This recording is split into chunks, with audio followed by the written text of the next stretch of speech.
कल की एक घटना और बता दें। कोई नोएडा से एक लड़का हर 3 महीने में एक बार आता है, कल भी आया, हर 3 महीने में एक बार आता है, यहाँ सेवा करेगा, गौशाला जाएगा, थोड़ी बुआरी काट लेगा, थोड़ा काम कर लेगा, कुछ दिखा उसको सवार देगा।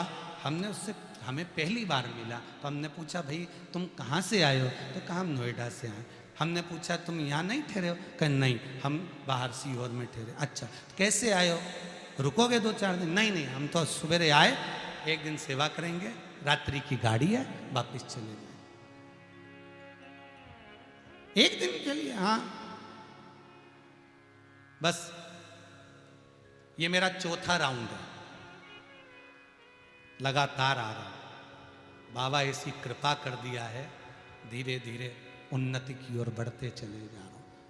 अर्थात हम जिस भूमि पर जिसके घर जाएं, उसके घर का ही भाग ग्रहण कर उसी का गुणगान गाएं, उसी का गुणगान।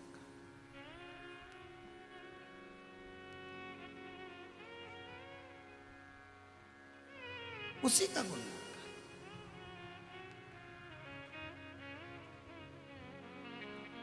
खाया माता पिता का और गुणगान जो गा रहे हैं वो ससुराल का। हमारे ससुर जी बहुत बढ़िया साहब, हमारी सासू बहुत बढ़िया, बहुत क्या जोरदार। हम जब जाते तब रबड़ी खिलाते हमारे ससुर जी, हम जाते जब हमारा आदर करते। और वो माता पिता ने जो जिंदगी भर खिलाया, वो माता पिता ने जो जीवन भर खिलाया, उसका क्या हो गया? 10 साल खाया किसी का और बजाया किसी का।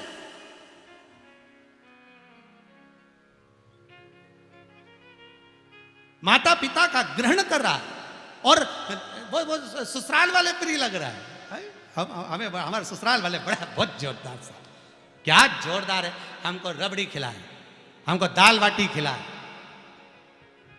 हमको ये खिलाए। और वो माता पिता ने जिसने दूध पिलाया, जिस माँ ने जिंदगी लगा दी तुम्हारी परवरिश में, तुम्हें संवारने में, तुम उसके नहीं हो पाए। बेकार ऐसा जीवन, बेकार बेकार जीवन ऐसा। अब कहां गए थे? तिरुपति। मांग किससे रहे हो? काका जी से। अर्थात जिसके घर शादी में जाओ, भले उसके घर में व्यवस्था हो ना हो, पर पूरा समय उसको दीजिए। वो कह दे साहब मैं आपकी व्यवस्था होटल में कर दूं, मैं आपकी व्यवस्था वहां कर दूं, तब कहो यहाँ पर मेरे मामा जी का घर है, मैं वहाँ चले जाता हूँ, आप ऐसा मत बोलो। और तुम डायरेक्ट शादी में आए ना, माल मामा के घर का खाओ तो बुरा तो लगे, बुरा तो लगे। नहीं, शंकर के मंदिर में जब बैठना ना, लंकाधिपति रावण जैसे, भले अहंकारी था, भड़ा, उसने माता जानकी का हरण किया था, पर उसका विश्वास शंकर के चरण में कितना था वो देखिए। कि इंद्र, भगवान विष्णु, भगवान ब्रह्मा उस लंकाधिपति रावण से जाकर कहते हैं, ए लंकेश, तू शंकर की आराधना करता है और शिव तुझे कुछ देते नहीं है, तू हमारी आराधना करता है और हम तुरंत तुझको दे देते, इसके बाद भी तुम्हारा गुणगान नहीं करता। एक बार तूने मुंह से नहीं बोला ओम ब्रह्मवे नमः, ओम ब्रह्मवे नमः, ओम विष्णवे नमः, तेरे मुख से नहीं निकला। जब भी निकलता ओम नमः शिवाय, ओम नमः शिवाय, ओम नमः शिवाय, और वो शंकर तुझे कुछ नहीं दिया और इसके बाद भी तू उनका गुणगान गाता। तो इतने में लंकाधिपति रावण ने कहा, देख भाई फालतू की बात करना मत ही, आपसे भी कह दिया, ब्रह्मदेव और भगवान विष्णु से भी कह दिया, शंकर जी से मेरी लगन लगी और मैं शंकर को और शंकर मेरे, वो मुझे दे ना दे, पर उनको छोड़ूंगा तो नहीं, उनको छोड़ूंगा तो नहीं। कई लोग आपसे भी कहते होंगे, बताओ कथा चालू हो गई, ये टीवी खोल के बैठ गई, लो अब तो हो गई कथा, अब सीहोर वाला महाराज और ये कथा, बस अब 2 बजे से 5 बजे तक ना तो छोरा छोरी के रिमोट मिलेगा, ना किसी को मिलेगा, नाटक सीरियल सब गया। अब 2 बजे से 5 बजे तक बस एक ही कथा चलेगी, शिव महापुराण की कथा। और सत्य बात तो ये है कि सबने अपने अपने रिश्तेदारों को फोन लगा दिया होगा, जी जी सीओर वाला आ रहा, जी जी शिव महापुराण की कथा रही, जी जी कथा चालू हो गई, जल्दी कथा देखो, आज तक चैनल खोल लो, 2 बजे से 5 बजे तक चल रही है, फेसबुक यूट्यूब पर खोलो, और आनंद से लोग कथा का रिस्पान कर रहा है। और ऐसा उत्साह हो जाता है शिव महापुराण का कि चारों तरफ पूरे देश में विदेश में जहां देखो वहां शंकर की कथा कथा कथा कथा का अनुमोदन हो जाए।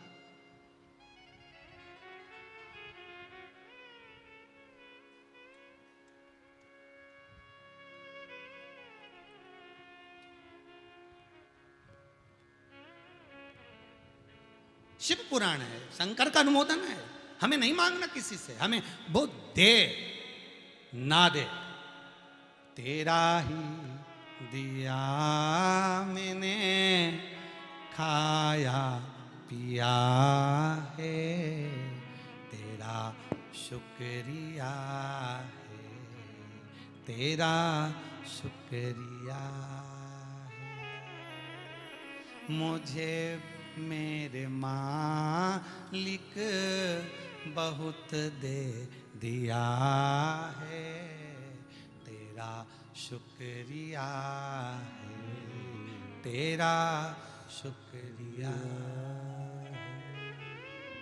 ये जायदाद दी है, औलाद दी है,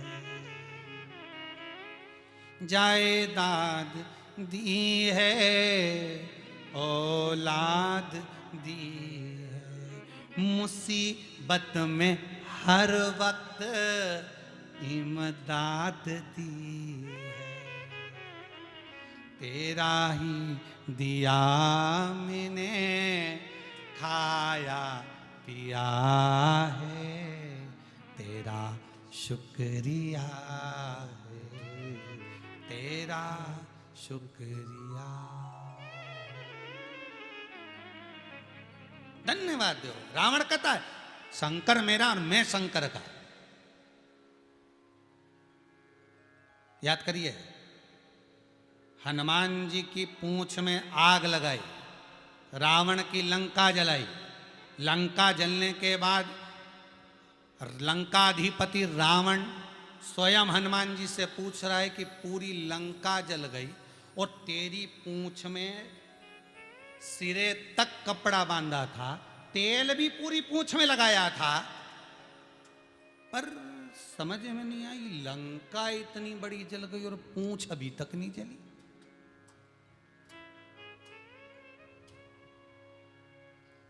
यह बात उड़ती उड़ती पहुंच गई माता सीता जी के पास कि रावण ने प्रश्न रखा है कि लंका जल गई पर हनुमान की पूंछ क्यों नहीं जली?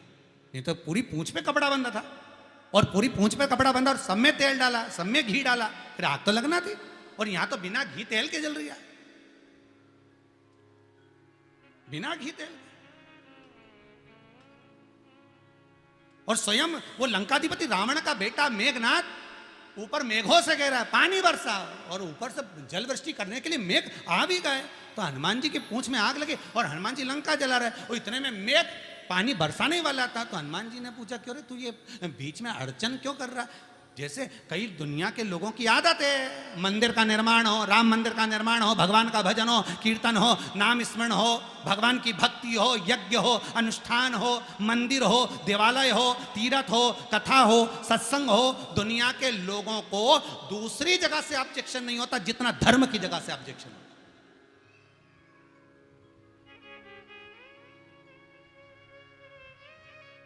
मंदिर में इतनी भीड़ कैसे हो गई, मंदिर में इतनी लाइन कैसे लग गई? और भैया जिम में लग रही है तो, होटलों में लग रही है तो, ढाबे पर लग रही है तो, चाय की दुकान पे लग रही है तो, वो नहीं दिखेगा मंदिर में इतनी भीड़ कैसे हो गई? ये राम मंदिर कैसे बन रहा है? तो ये लगता ही नहीं है कि ये है कौन। कभी कभी तो शंका उत्पन्न हो जाती है, दादा दिखने के तो लगे पर ये है कि नहीं है, प्रश्न भारी। बताओ हनुमान, बोल हे हनुमान, ये पूरी लंका जली, पूंछ में आग क्यों नहीं लगी? हनुमान जी बोले अब ये तो मैं तुम्हें नहीं बता सकता रावण, तेरे बस की नहीं है। बताऊंगा और तुझे समझ में आएगी नहीं। तो सीता जी के पास गए, माता जानकी जी ने पूछ लिया, ये मैंने उड़ते उड़ते सुना है। सीता जी बोली कि पूरी लंका जल गई, हाँ पर तेरी पूंछ नहीं जली। तो हनुमान जी बोले आग किसने लगाई? तो हनुमान सीता जी बोली तूने लगाई।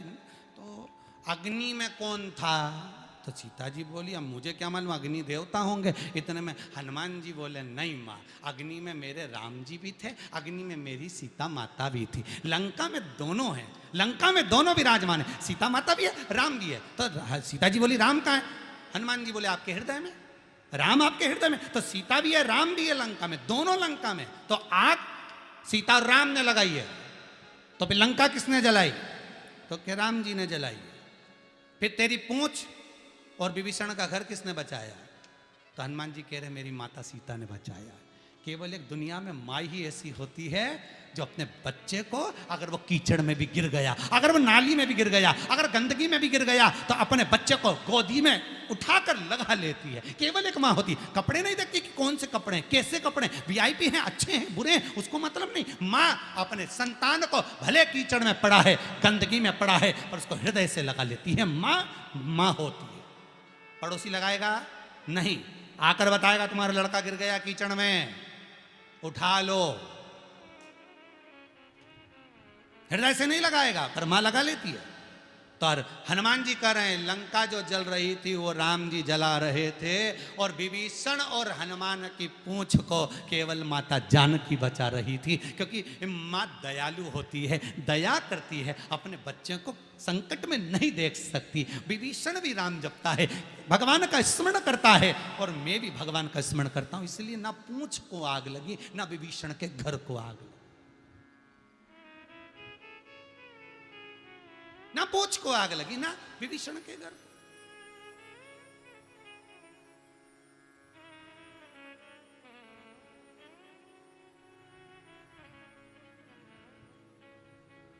थोड़ा सा व्यापार चला और 2 दिन नहीं चला, किसी से पूछा क्या हुआ, नजर लग गई।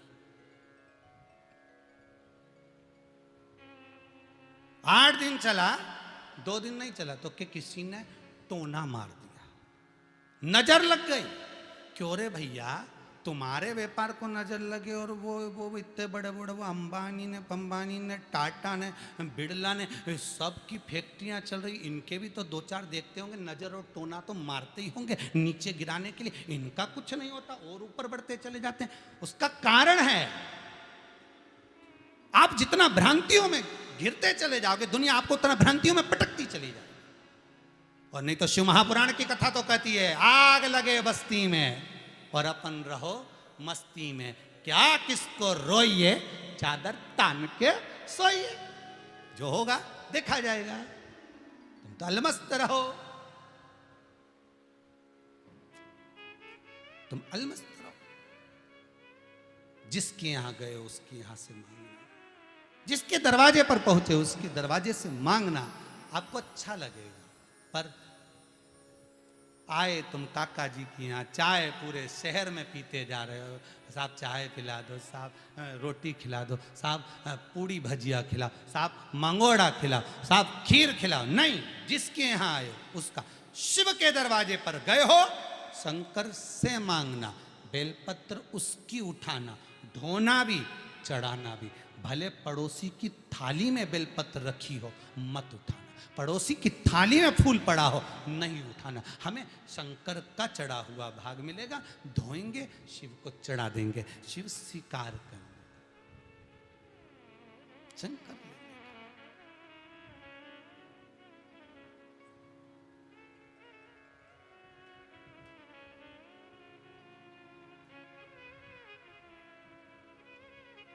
महाराज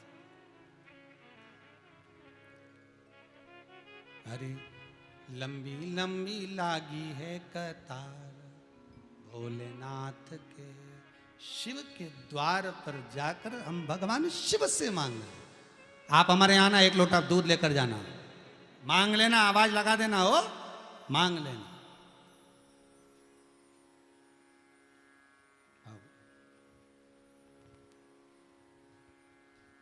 चलते चलते बीच में फिर कोई मिला। एक पति ने अपनी पत्नी से कहा, ये वो हैं, रोज शंकर जी के मंदिर में आते हैं, एक लोटा पानी चढ़ाते हैं, इनके पास चढ़ाने के लिए दूध भी नहीं है, ये वो हैं। आंख में पत्नी के अश्रु बह रहे थे। शिव महापुराण की कथा कहती है, पत्नी पति दोनों घर गए। बहुत अच्छे कुल में अगर जन्म हो जाता है ना, तो उसके जैसे रहना भी पड़ता है साहब, उसके जैसा रहना भी पड़ता है। मेरे को एक संवाद याद आ गया सोलापुर का। सोलापुर में एक बार कथा करने गए थे, तो एक मारवाड़ी माँ से मिलना हुआ था। वो माँ साड़ी में फाल लगाकर, बहुत पहले की बात है, बहुत पहले की, कम से कम होंगे 12 साल, फाल लगाकर तुरपाई कर कर, ये जो साड़ी में जो पीको वीको होता ना, ये तो अब चालू हुआ मशीनों से, पहले तो ऐसा ओढ़ते थे 2 बार 3 बार, फिर उसमें माँ उसकी तुरपाई करती। तो ये वो करती थी 1.5 रुपये में। कितने में करती थी? 1.5 रुपये में। और वो साड़ी पहनी थी बड़ी सुंदर, कांजीवरम की साड़ी या अन्य जो साड़ियाँ होती है वो साड़ी वो पहनी हुई। तो वो आई और उसकी आंख में अश्रु भरा था। मैं अपने बच्चों को पाल रही हूँ, ये थोड़ा सा भाग कमा लेती हूँ, तुरपाई कर कर फाल लगा कर बच्चों का पालन कर लेती हूँ। मेरे पास में धन नहीं है, मेरे बच्चों को पालने के लिए मेरे पास संपदा नहीं, मेरे पास कुछ है नहीं, बहुत गरीब हूँ गुरुदेव, बहुत गरीब। हमने कहा, माँ तेरी साड़ी तो अच्छी दिखती है और फिर भी तू ऐसी बात करती है। वो कहती है, गुरुदेव समाज में रहना है ना, तो साड़ियाँ तो दिखावे से पहनना पड़ेगा, किसी के दरवाजे पर हाथ नहीं फैलाना।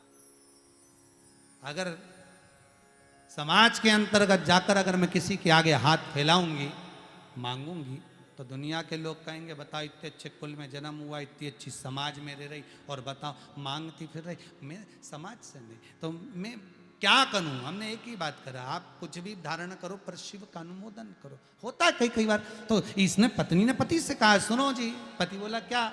सुनो, कल से शंकर जी के मंदिर जाएंगे तो दूध लेकर चलेंगे। पति कहता है, बच्चे भूख से बिलबिला रहे हैं, खाने के लिए अन्न नहीं, तो दूध कहां से लाएंगे? व्यापार नहीं, दूध कहां से लाएंगे? पत्नी कहती है, व्यवस्था मैं करती हूं। दूध का पात्र कैसे आया वो ध्यान दीजिएगा। 1 लोटा पानी का पति ने उठाया, दूसरा पात्र पत्नी पानी का अंदर ले गई, उसमें थोड़ा सा ज्वार का आटा उंगली से घोल लिया, उसको दूध जैसा सफेद कर कर लेकर आ गए। आटे में पानी को मिलाया, पानी श्वेत हो गया। पति पत्नी बड़े प्रसन्नता से जा रहे, बड़ी प्रसन्नता से। शिव जी को पति और पत्नी ने जब सर्वप्रथम दूध समर्पित करा, जितने लोग कल ताने दे रहे थे सब देखते रह गए। इन्होंने दूध चढ़ाया, फिर जल चढ़ाया। अब ये दूध है कि आटे का पानी है, ये किसको मालूम है? केवल एक शंकर चढ़ा दिया, लौट गए।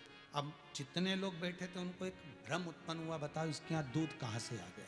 दुनिया के लोग बड़े विचित्र हैं महाराज, बड़े विचित्र।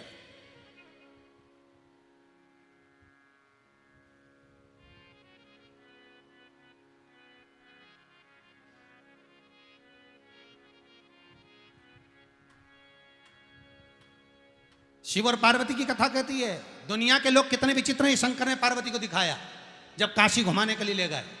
पार्वती से कहा, चल बैठ पार्वती नंदी पर। शंकर और पार्वती दोनों नंदी पर चले। चढ़ते बेल के ऊपर नंदी पे जो चढ़े, तो ये 2-3 लोग खड़े थे ना, आपस में बात करने लगे। बताओ शर्म नहीं आ रही इनके? बताओ, इतने भारी भड़कम बेचारे नंदी के प्राण ले लिए, दोनों ही चढ़ गए। पार्वती जी धीरे से शंकर जी से बोली, अच्छा नहीं लग रहा है, अपन एक काम करें कि मैं नीचे उतर जाती हूँ, तुम अकेले बैठो। शंकर जी बोले, ठीक है, पर तू दुनिया के कहने में क्यों चलती है? पार्वती, नहीं नहीं आप बैठो। शंकर भगवान नंदी पे बैठ गए, पार्वती पीछे पीछे चलने लगी। थोड़े दूर चले तो 2-4 लोग और मिल गए। बताओ कैसा व्यक्ति है, बेचारी कोमल कोमल पत्नी को पैदल चला रिया और खुद ऐसा होके नंदी पे चढ़ गया। शंकर भगवान बोले, पार्वती जी बोली प्रभु शंकर जी बोले अब क्या चाहती है तुम नीचे उतरो। शंकर जी नीचे उतरे, पार्वती ऊपर बैठ गई। पार्वती बैठ के चली, थोड़ी दूर और चले तो दो चार लोग वहां मिल गए चौराहे पे, और चौराहे पे मिले तो मिलते ही से क्या बताओ, गजब का जोरू का गुलाम, पत्नी को नंदी पे बिठा लिया और खुद पैदल जा। पार्वती जी भी नीचे उतर गई। अब नंदी अकेला जा रहा है, शंकर पार्वती उसको पकड़ के चले जा रहे दोनों। फिर आगे मिल गए चौराहे पे।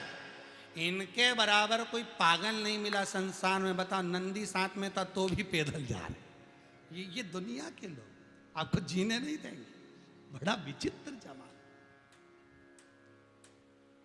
बड़ा विचित्र। कैसे जियोगे संसार में?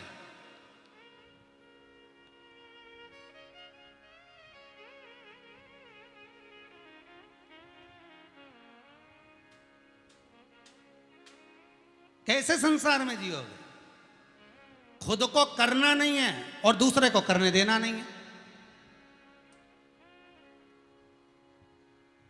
कई जगह ऐसी भी हो जाती है, हम पांडित कर्म करने नहीं आएंगे, अकड़ में है, और दूसरा पांडित कर्म करने आ जाए तो यह कैसे पहुंच गया? करना खुद भी नहीं है और करने देना भी नहीं। नंदी पे कैसे बैठ गए? बैठ गए तो पार्वती क्यों बैठी, शिव क्यों बैठे? दोनों ही उतर गए तो बताओ, बैठ के जाना था। बड़ी बड़ी विचित्र भावना, बड़ी विचित्र दर्द।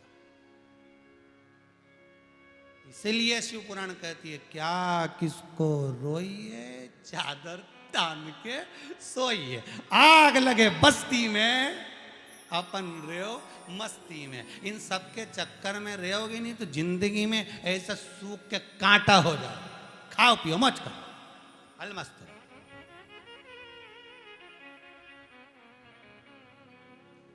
अलमस्त। अब दूध चढ़ाया, वही ज्वार का पानी और जल, और चढ़ाया। चढ़ाने के बाद मैं बड़ा प्रसन्न, आज मन को प्रसन्नता एक चीज की और हो रही थी कि बाबा को दूध चढ़ाया, पर पत्नी पल्लू पसार कर शिव के सामने धोख लगाकर कहती है, भोले ऐ शंभो ऐ त्रिकालदर्शी है कैलाशी, मैंने दूध नहीं चढ़ाया, ज्वार का पानी चढ़ाया है, क्षमा कर देना। मैंने ज्वार का पानी चढ़ाया, क्षमा कर देना। क्षमा संबोधन बड़ा प्रबल संबोधन है साहब। आपने झूठ बोला, आपने गलती करी, आपने छल करा, आपने बेईमानी करी, आपने प्रपंच करा, आप कुछ भी करे हो, आपके मुख से भले झूठ निकल गया, छल निकल गया, कपट निकल गया, अपशब्द निकल गए, आपके मुख से अहंकार के शब्द निकल गए, आप अकड़ता के शब्द निकाल दिए, पर उसका एक तोड़ है क्षमा। उसका एक तोड़ है क्षमा। और वही पत्नी ने शंकर के चरणों में झोली पसार कर क्षमा मांगी, मुझे क्षमा कर दो, मैंने ज्वार का पानी चढ़ाया है। शंकर हे शंभु हे त्रिकालदर्शी हे कैलाशी, मैंने ज्वार का पानी आप पर चढ़ा दिया, मुझे क्षमा कर देना, मुझे क्षमा कर।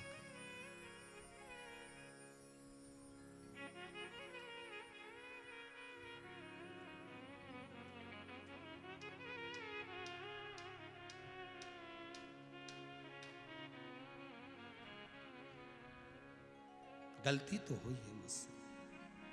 प्रतिदिन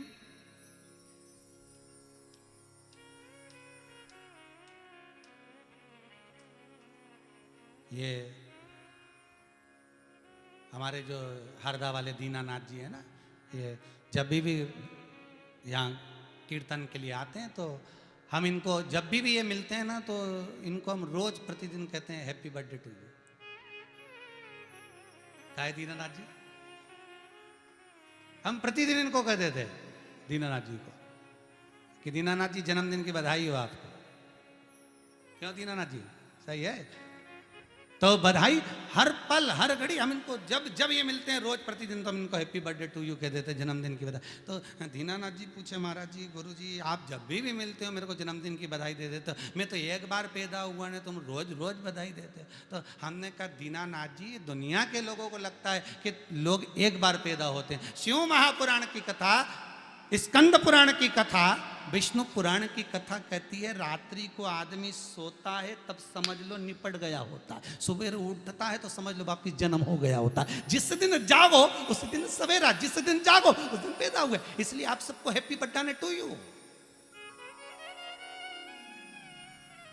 प्रतिदिन जन्मदिन है अपना, प्रतिदिन अपन पैदा हुआ, रोज सीखने को मिलता है। कोई घाटा देकर जाएगा सीखने को मिलेगा, कोई अपशब्द कहकर जाएगा सीखने को मिलेगा। रोज प्रतिदिन हमारा जन्म हो रहा है, हम प्रतिदिन पैदा हो रहे हैं, हम रोज जन्म ले रहे हैं। इसलिए रोज सुबह से उठा करो तो रोज जन्मदिन मनाया करो। आज मेरा जन्मदिन है, आज मेरा बर्थडे है, आज मेरा जन्मदिन है, आज मैं बड़ा खुश हूं क्योंकि आज मैं पैदा हुआ।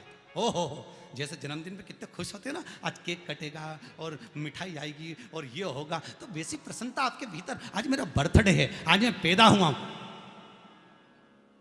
जन्मदिन और मरण दिन दोनों साथ में चलते हैं। रात्रि को सोए निपट गए तो ये तो जीवन है, मनुष्य की देह। मरना तो सबको पड़ेगा, चाहे कोई भी हो। जन्म लिया है तो मृत्यु तो आएगी। दुनिया के लोगों ने लिखकर भेजते हैं ना कि आज जमीन के ऊपर हो कल जमीन के नीचे हो गए। मिलना तो खाक में ही है, आज नहीं तो कल। जाना सबको है, बस कुछ अच्छा कर कर जाइए, कुछ अच्छा कर्म कर कर जाइए, जिंदगी सार्थक हो जाएगी।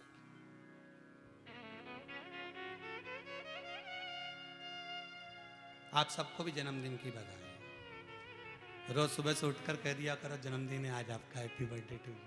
आज कुछ नया सीखने को मिलेगा, आज कुछ नया मिलने वाला है, आज कुछ प्राप्त होगा। अच्छा, अब क्षमा मांग ली। क्षमा सबसे बड़ा आभूषण है, सबसे बड़ा दुनिया का आभूषण है क्षमा मांग लेना। गलती हुई है क्षमा करिए। बहुत बड़ी गलती कर दी मैंने, कपट मैंने, छल मैंने, झूठ मैंने, क्षमा कर। क्षमा आभूषण है, क्षमा रतन है। प्रणाम। सावन का महीना लगने वाला था, 3 दिन 4 दिन 5 दिन की देरी थी। आज पति के मुख से निकल गया। मैंने शिव महापुराण में सुना है शंकर भगवान पर 108 कुछ भी शिव को चढ़ाना चाहिए श्रावण के महीने में। हमने पहले भी कहा था, पिछले लॉकडाउन की कथा निकालिए और सावन के महीने की कथा निकाल कर सुनना। उसमें कहा था आपके पास कुछ भी नहीं है तो 108 चावल के दाने चढ़ाइए, 108 मूंग के दाने चढ़ाइए, 108 आप चाहे तो सरसों के फूल चढ़ाइए, 108 चाहे तो सफेद पुष्प चढ़ाइए, 108 चाहे तो गुलाब की पत्तियां चढ़ाइए। पर सावन के महीने में एक नियम बनाना कि मैं 108 ये वस्तु शिव को समर्पित करती हूं। उसका कारण क्या है? तो स्कंद पुराण में लिखा है शंकर भगवान को सावन के महीने में जब हम 108 कोई वस्तु समर्पित करते हैं तो शंकर उसको लाख और करोड़ों गुना कर कर हमको पूरे वर्ष में प्रदान कर देता है। इसलिए श्रावण महीने में 108 की महत्वता।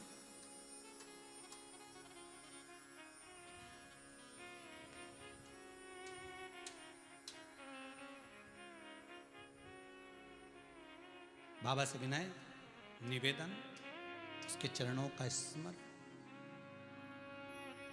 भोला सब दुख काटो मारा, ओ भोला सब दुख काटो मारा, ओ भोला सब दुख काटो मारा, ओ भोला सब दुख काटो मारा।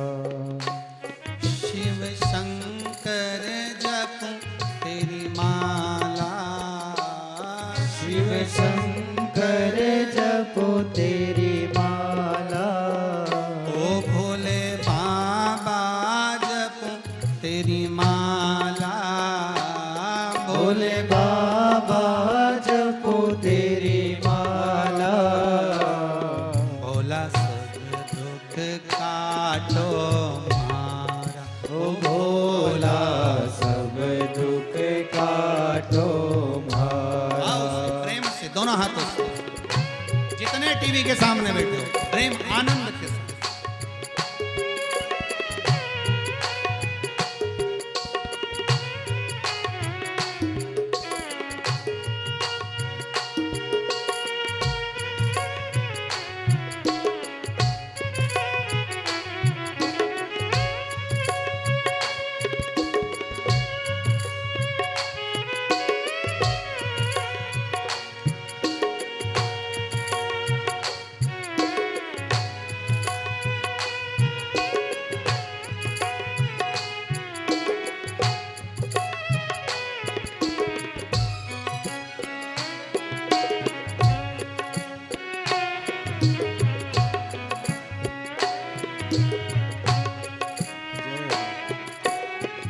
वैश्य है मंगल मंगलकारी, वैश्य है मंगल मंगलकारी, वैश्य है मंगल मंगलकारी, वैश्य है मंगल मंगलकारी।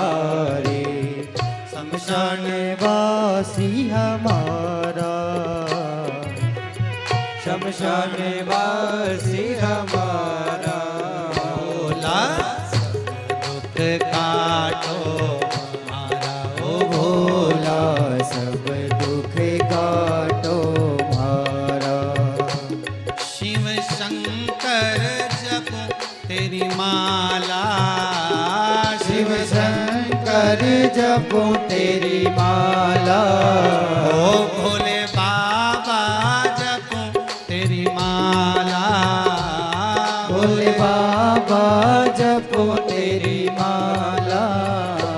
भोला सब दुख काटो मारा, ओ भोला सब दुख काटो मारा, ओ भोला सब दुख काटो मारा, ओ भोला सब दुख काटो मारा।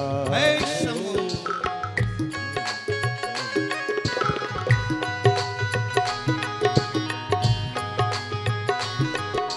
हरि बोल।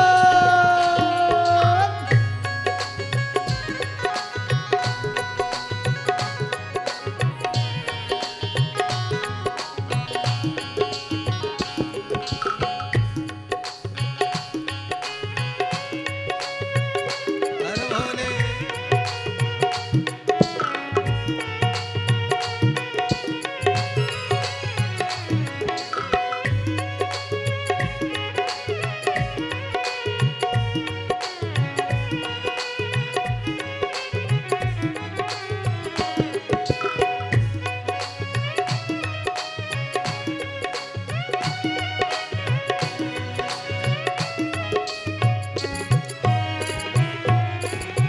शिष्य पे गंगा मस्तक पे चंदा, शीश पे गंगा मस्तक पे चंदा, शिष्य पे गंगा मस्तक पे चंदा, शीश पे गंगा मस्तक पे चंदा।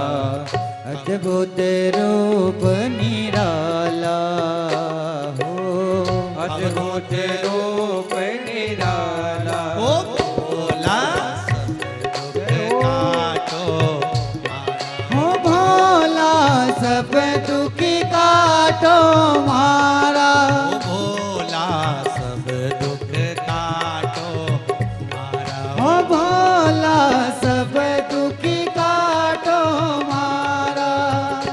शिव शंकर जपो तेरी माला, शिव शंकर जपो तेरी माला, ओ भोले बाबा जपो तेरी माला, भोले बाबा जपो तेरी माला। भोला सब काटो मारा, हो भोला सब दुख काटो मारा, ओ भोला सब दुख काटो मारा, हो ओ भोला सब दुख काटो मारा। शिव ओगरदानी त्रिकालदर्शी कैलाशी अविनाशी शंकर की कथा कहती है, जो मन में क्षमा मांग लो। क्षमा मांगने में कुछ जाता नहीं है, कुछ अच्छा ही हो जाता है।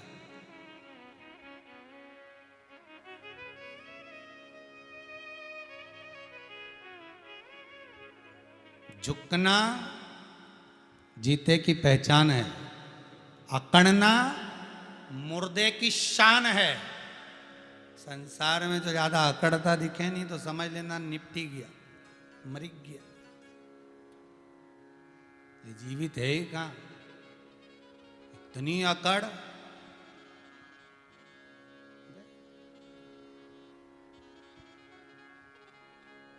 जिंदा है तो झुकेगा, मुर्दा कभी झुकता है?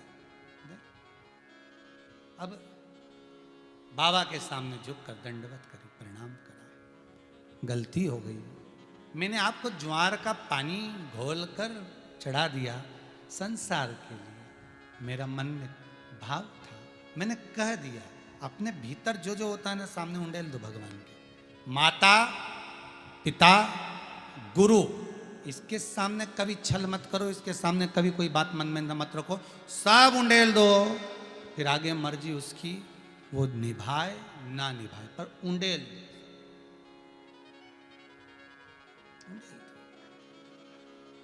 कुछ नियम ले लें अपन। क्या नियम? कौन सा नियम? पत्नी बोली एक काम करते हैं,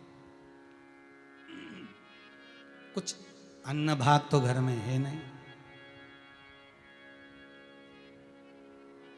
फिर अन्न का कोई भाग घर में है ना, और मान लो अगर आज अन्न है और कल नहीं हो तो नियम हमेशा ऐसा लियो जो नियम सद जाए। नियम कभी ऐसा मत लेना जो सधे ही ना। वो ऐसा व्रत करती है कि बिल्कुल कुछ नहीं खाती, मैं भी अगली बार एकादशी ऐसी करूंगी कुछ नहीं खाऊंगी। अब नहीं खाया तो मालूम पड़े एकादशी तो हो गई, द्वादशी के दिन मालूम पड़े फिर अगली द्वादशा की तैयारी, मतलब 12वें की तैयारी करना पड़ रही।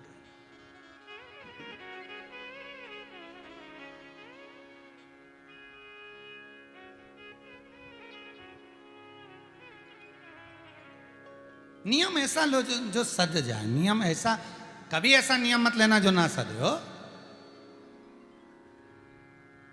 और नवरात्रे आते हैं ना, नवरात्र में सबसे ज्यादा आनंद आता है। वो चप्पल नहीं पहने ऐसा नियम ले ले, तो इन्हें भी ले लिया, मैं भी चप्पल नहीं पहनूंगी जा। अब उसने नियम लिया मैं 1 गिलास दूध में पूरा नवरात्र करूंगी, इन्हें भी ले लिया। उन्हें क्या मैं 1 टाइम चाय पीऊंगी, इसके सिवाय कुछ नहीं पी। 4-5 दिन में बीपी शुगर सब ऊंचा नीचा हो गया। डॉक्टर साहब के दिखाया, ये सब ऊंचा नीचा हो गया। कुछ खा पी नहीं रही क्या? नवरात्रे कर रही है। डॉक्टर बोले इसने अगर नवरात्रे कर ली है तो बाकी के 13 रात्रि तुम्हें करना पड़ेगी इसकी, इसको रख दो। अगर ये नवरात्रे कर ली तो 13 रात्रि तुम्हारी।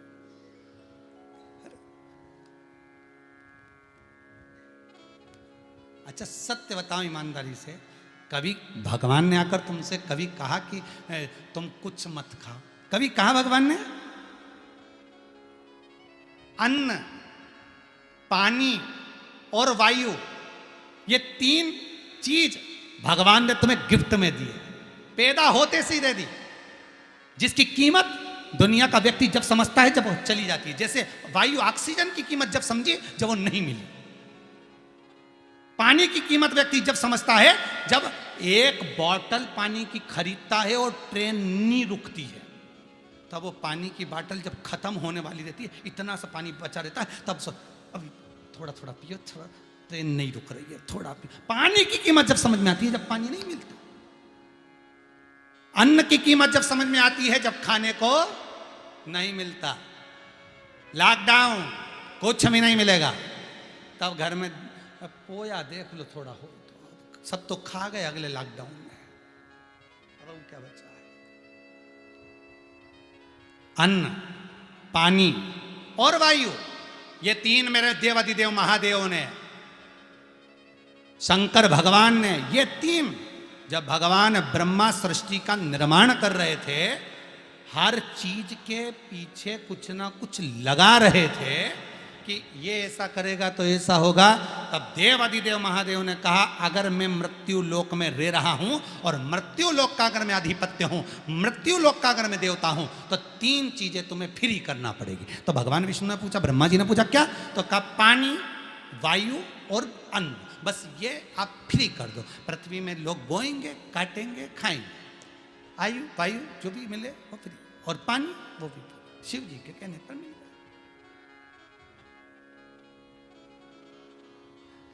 नियम कौन सा लिया जाए? सावन के महीने में आप भी नियम लो, हमें मना नहीं, पर नियम वो लेना जो तुम साथ सको। कई कई माताएं अपने बच्चे को कसम दिला देती, मेरी सौगंध खा तू सुबह 6 बजे उठ जाएगा। अब कसम तो दिला दी ने, 6 बजे एक दिन तो उठ गया ने, बाकी का दिन तो क्या मतलब ऐसा नियम दिलाने से? तो नियम होना चाहिए। तो कहा क्या नियम लिया जाए? तो पत्नी बोली देखो अन्न का भाग मिले घर में ना मिले, एक काम करो तुम तो बेलपत्री का नियम ले लो कि अपन 108 बेलपत्र शंकर को चढ़ाएंगे, बस इतना। हाँ ठीक है। अब बहुत पैसे वाले हो गए ना तो तुम्हारे यहाँ कोई बेलपत्री तोड़ के भी दे जाएगा, थोड़ा धन मिल जाएगा, दे जाएगा। धीरे धीरे धीरे धीरे बेलपत्र का नियम लिया। एक